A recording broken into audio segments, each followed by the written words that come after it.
يا تعيشوا مع بعض بالمعروف يا تسيبوا بعض بالمعروف. الجواز ده مودة ورحمة. اللي بيحصل هنا لما الزوج بيتخانق مع زوجته او الزوجة تتخانق مع زوجها ويبدأوا ان هما يشتموا بعض الاتنين، وبعد كده بيمد ايديهم على بعض. ليه بقى ندخل بعد كده السكاكين وندخل المطبخ نجيب السكينة ونموتها او نموته؟ تعالوا نشوف الواقعة دي اللي حصلت في القليوبية.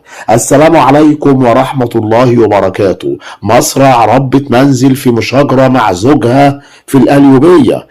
لقيت ربة منزل مصرعها في مشاجرة مع زوجها بمدينة كفر شكر بمحافظة القليوبية بسبب خلافات زوجية، وتم نقلها لمستشفى كفر شكر التخصصي، وتحرر محضر بالواقعة وتولت النيابة التحقيق.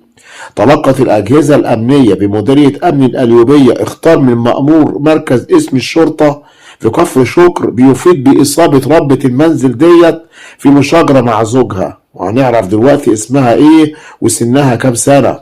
وجرى نقلها إلى مستشفى كفر شكر التخصصي. انتقلت على الفور قوات الشرطة وبالبحث الجنائي، ووجد أن المجني عليها اسمها سماح، عندها 47 سنة، ربة منزل مقيمة بقرية المنشية الصغرى، في مشاجرة مع جوزها. اتخانقوا ليه بقى؟ الله أعلم الخناقة كانت بسبب ايه. مفيش بيت الا لازم بيكون فيه خلافات زوجية، لكن مش خناقات توصل ان الناس تتفرج علينا وكمان نضرب بعض ونعور بعض وكمان نقتل بعض.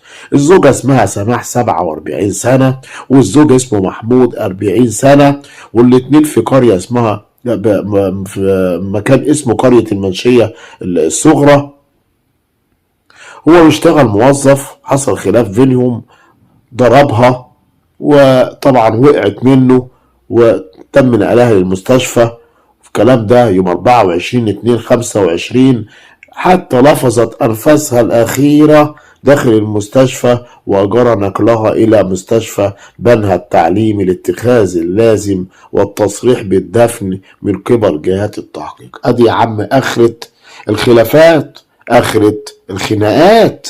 لكن نعيش مع بعض كده بالمودة وبالرحمة. في خلافات بينكم وبتزيد، خلاص نسيب بعض. وقبل ما نسيب بعض حكما من أهله وحكما من أهلها. ده القرآن اللي بيقول كده، ده ربنا اللي بيقول كده في القرآن الكريم. يعني نحاول ان احنا نصلح بينهم الأول. خلاص الحياة مستحيلة الطلاق، ولكن نقول ايه بس؟ لله الأمر من قبل ومن بعد. بشكركم جدا، بتمنى من حضراتكم الاشتراك في القناة، تفعيل زر الجرس، والسلام عليكم ورحمة الله تعالى وبركاته.